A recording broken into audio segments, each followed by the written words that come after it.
नमस्कार, मी संदीप गोविंद पाटील, मुक्काम उंबर्डे, तालुका पेण, जिल्हा रायगड.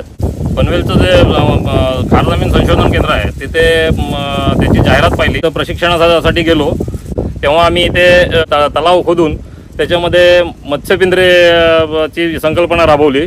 मत्स्यपिंजरेची संकल्पना राबवल्यामुळं मोठ्या प्रमाणात आमचा व्यवसाय चांगल्या पद्धतीने वाढीस लागलेला आहे आणि त्याचा मोठ्या प्रमाणात आम्हाला फायदा झालेला आहे. सुरुवातीला आम्ही मासा म्हणजे आपल्याकडे पंगेशेस म्हणतात तो त्या जातीचा मासा याच्यामध्ये मोठ्या प्रमाणात घेतला. एका केजमध्ये जवळपास आपण 1 टनापर्यंत उत्पादन घेतलं आणि बाहेरला त्याच्या पिंजऱ्यांच्या बाहेर आपण सीबास म्हणजे जिताडा आणि तिलापिया व्यवस्थापन अशा पद्धतीने तेही उत्पादन चांगल्या पद्धतीने असे दुहेरी उत्पादन आपल्याला त्याच्यामध्ये प्राप्त झालेलं आहे. जेव्हा माझं सक्सेस बघून इतर लोकसुद्धा माझा हे प्रोजेक्ट संपूर्ण बघायला यायला लागले. त्याच्यानंतर मग त्यांच्या समस्या मला कळायला लागल्या की काय काय त्यांच्या समस्या आहेत. त्याच्यापासून आपलं खार जमीन संशोधन केंद्र तिथले डॉक्टर आहेत विवेक वर्तक साहेब, मी त्यांना भेटून त्यांना हे विचारलं की अजून याच्यामध्ये काय आपण हे करू शकतो. तर त्यांनी मला मत्स्य सेवा केंद्र कशा पद्धतीने चालवता येईल त्या संदर्भात मार्गदर्शन केलं. त्यांचं ते मार्गदर्शन मला तर मार्गदर्शन घेऊन मी वाशी नाका येथे मत्स्य सेवा केंद्र चालू केलं. म्हणजे मत्स्यखाद्य हे पुरवलं जायचं, पण आपलं जे हे आहे ते कमी प्रमाणात आणि जवळच्या जवळ उपलब्ध झाल्यामुळं लोकांना त्याचा मोठ्या प्रमाणात फायदा झाला आहे. प्रजैविक आणि हे याचं संपूर्ण आपण त्यांना मार्गदर्शन केल्यामुळं त्यांना योग्य तो लाभ त्याचा झालेला आहे. तरी सर्व मत्स्य शेतकऱ्यांना मी आवाहन करेन की शेततळ्यामध्ये मत्स्य पिंजरा व्यवस्थापन जर सुयोग्य रीतीने जर केलं तर साधारण एका मत्स्यपिंजराला 1 ते सव्वा लाख रुपये खर्च येतो. तर ते सगळं दुसऱ्या वर्षालाच आपलं एका वर्षामध्येच कव्हर होऊन मोठ्या प्रमाणात प्रॉफिट, शिवाय असेट पण आपली ती तशीच्या तशी राहते. मी डॉक्टर शशिकांत मेश्राम, संशोधन अधिकारी म्हणून मत्स्य उपकेंद्र खार जमीन संशोधन केंद्र पनवेल येथे कार्यरत आहे. मोठ्या तलावामध्ये आपल्याला मॅनेजमेंट डिफिकल्ट होतं.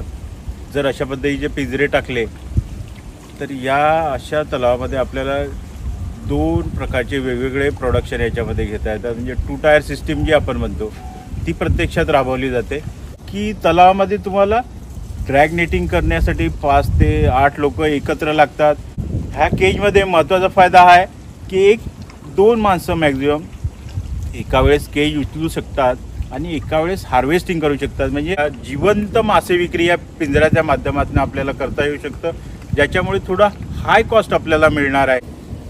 नमस्कार, मी डॉक्टर विवेक रोहिदास वर्तक, मत्स्यशास्त्रज्ञ, मत्स्य उपकेंद्र खार जमीन संशोधन केंद्र पनवेल येथे कार्यरत असून आज आपण उंबर्डे संदीप गोविंद पाटील यांच्या शेततळ्यावर शेततळे मत्स्यपिंजरा एकात्मिक संवर्धन यशोगाथा पाहत आहोत. आणि त्यांनी हा प्रकल्प अतिशय यशस्वीरित्या राबवून बाहेरच्या बाजूला जिताडा आणि तिलापिया असं संवर्धन करून त्यांच्या या शेततळ्यामध्ये पिंजरे टाकून पिंजऱ्यामध्ये ते रोहू मासा, पंगॅशियस मासा आणि सायप्रिनस मासा असे मासे यांचं नर्सरी करतात.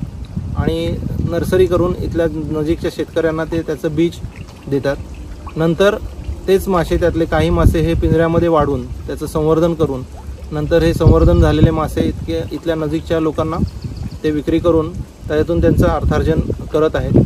आणि त्यांनी अतिशय चांगल्या प्रकारे डॉक्टर बाळासाहेब सावंत कोकण कृषी विद्यापीठाच्या खार जमीन संशोधन केंद्र मत्स्य उपकेंद्रामार्फत राबवण्यात आलेल्या ह्या तंत्रज्ञानाचा वापर करून शास्त्रोक्तदृष्ट्या हे मत्स्य संवर्धन इथे यशस्वी करून दाखवलेलं आहे. आणि यांचं हे आता हे 3रं वर्ष आहे. आणि आज मला मोठा अभिमान वाटतोय की सातत्य ठेवून त्यांनी एक सस्टेनेबल ॲक्वाकल्चरचं एक मोठं उदाहरण सगळ्यांसमोर ठेवलेलं आहे. आणि शेतकऱ्यांना मी असं आवाहन करेन की त्यांनीही त्यांच्या शेततळ्यामध्ये ह्या पद्धतीचा अवलंब केल्यास त्यांना दुहेरी फायदा होईल आणि शाश्वत उत्पन्न मत्स्य उत्पादन घेता येईल.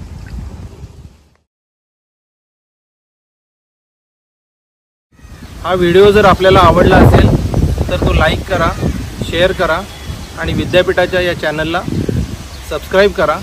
आणि हां, बेल आयकॉनचं बटन दाबायला विसरू नका. धन्यवाद.